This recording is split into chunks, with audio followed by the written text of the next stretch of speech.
We want to continue to honor the people in our local community who are doing great things, setting great influences. And we are talking about local West Bloomfield School District music educators who have announced their retirement. So we are here on the Splash Live and Civic Center TV to give them their flowers while they're still here and just talk about a little bit of their career. So join us right here on the Splash Live. We have Director of Orchestras, Linda D. Williams Trotter, and Choral Director, Sheryl Hauk. Join the Splash Live. Thank you so much for your time. Thank you. Thanks for inviting us. Absolutely. So I know you all are in school right now, so I really want to thank you for your time. So I want to kind of get straight to it, essentially. Starting off with you, Sheryl, retiring after the years that you've spent there, how do you feel like your work has impacted your students both musically and personally? Well, I think that, my message has always been sharing music because it really is essential for life to be good. And so I think I've impacted them for a long time with giving them that gift, not just about now when they're in school, but going out into the community and sharing that music with everyone, especially in our community, West Bloomfield. And you have to have a lot of life skills to be a good musician, as Linda knows. And so we're not just teaching music, we're teaching those life skills, being on time, being reliable, being respectful, and being ready to do what needs to be done as a team. And so I think when they leave, they have those skills and they're successful in life. Linda, kind of giving you the same question. How do you feel like your work has impacted your students? Well, similar to what Sheryl said, I'm going to focus more on teamwork. Our students have learned to work together to create music and to know that someone's going to lead, someone's going to have to follow, and know where and when to lead and to follow. They work so hard together, and they can take that and put it to all of their life. It's not just through music, but their whole lives for the rest of their lives, because we all have to work as a team. Correct. Whatever we do. Yes, and that's one thing that we need to learn when we take away from our educational institutions. Essentially, we got to learn to work together. I mean, yeah, we're all going to do our thing, but when you leave here into the real world, we have to work with different personalities, different people that you may or may not want to get along with. So just come together for that common goal and make it happen. I can completely understand that. Continuing with you, Linda, what strategies would you say you use to help grow your program over your tenure? I think part of the best thing is that since I've been here for over 26 years, the students know me. I'm teaching their siblings, and in one case, one of my former students' children. And they want them to be involved in music. They know that playing an instrument is very important, and it's helped their lives. So it's word of mouth and just keeping them actively engaged and having fun while you're doing it.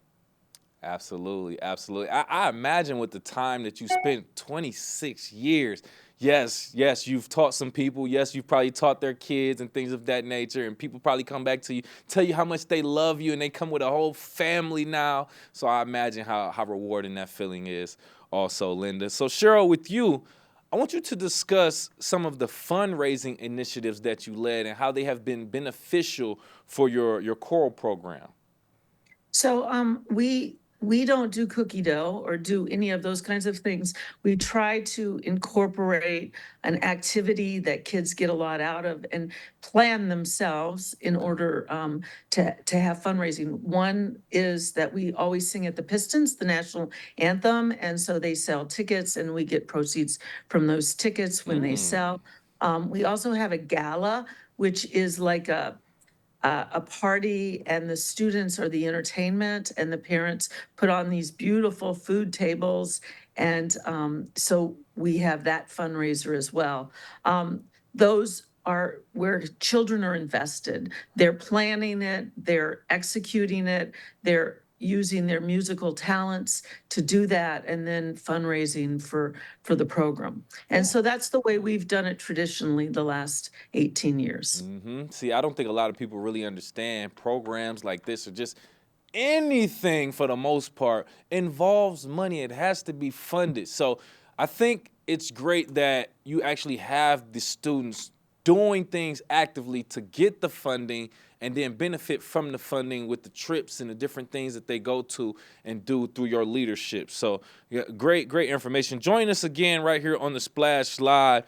We have musical educators who are retiring from the West Bloomfield School District, Director of Orchestras Linda D. Williams Trotter, and Choral Director Sheryl Hauk. Join us on the Splash Live. Continuing with you, Sheryl, if you don't mind, what are some of the biggest challenges you would say that you face throughout your career? Well, fundraising you just talked about is always a challenge for us because we have so many activities for our students that do cost money. Although the school district is very supportive of us, we also do so many extra things that we need that fundraising. I think some of the other challenges is, while I've been here, COVID was our hugest challenge. Teaching on a video. Linda and I know that is not how you teach teamwork or music is on Zoom. And then we came back with masks and 6 foot Yep. 6 foot differences. Those students are actually graduating as seniors this month. That's And correct. so that's been a huge challenge. And it's always a challenge when, Linda and I have been together for 18 years and we're team, but we've had, staff overturn and administrative overturn. And so just adjusting to those new expectations have been a little bit of a challenge over 26 years for Linda and 18 for me. Yeah. Oh, wow. Very interesting. But, nonetheless, the challenges help make your program better. You get through the challenges. A little bit of adversity kind of brings out character, nonetheless, I will Absolutely. say. So, yeah, great that you had those problems, but you got through them overall. So, with you, Linda, real quick, I'm just interested and curious in this. How have any awards or recognitions that you received throughout your career kind of shape, mold, or influence your career and or your teaching methods, if they have at all?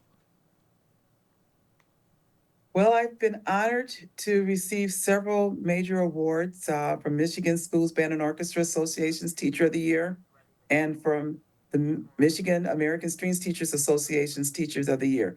And utilizing those awards, it's helped to open doors for me to be able to share my expertise, not only with my students, but other students throughout the state of Michigan, and to also bring more recognitions to what my students are doing, which is making beautiful music every day, working very, very hard.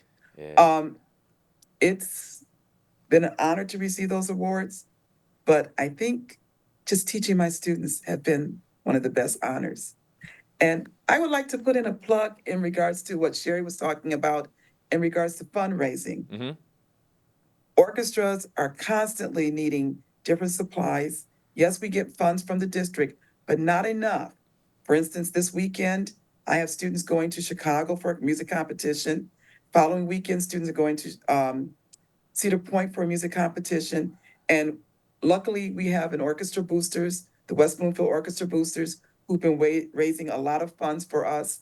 And we even have a fundraiser next week at Jersey Mike's. So Okay. first couple of days next week, and it just helps to make sure that we can do the things that we need to do for our students and not be worried about how can we get the funds for it. Absolutely. Great point, great perspective. And that's why I brought it up too, because like I said, I know these types of things need funding. I know schools aren't able to provide the adequate funding for all programs, so that sometimes we are needing help from the community through fundraisers like you both just mentioned. Before I let you both go, real quick, starting with you, Linda, if you don't mind, as you retire, what essentially do you want your message, your legacy to be within the West Bloomfield School District? Music is a lifelong journey. It's something you can do all of your life. Take it and share it with others. So important that you share the gift that you've been given. Absolutely. And Sheryl, you too? Oh, I think it's well said that what Linda said, but I really want my community to know that music is essential. And to have it in your life. There's a song we just said that, but music is the light. And I believe that, and I hope I've shared that, and I hope it continues to be the light for the West Bloomfield Music Department. There we go. There we go. Well said. Perfect place to land the plane. Thank you both so much again for your time. Director of Orchestras, Linda D. Williams Trotter, and Choral Director, Sheryl Hauk, join us. Thank you so much again for your time, and congratulations on your retirement. Thanks. Thank you so much. Thank you.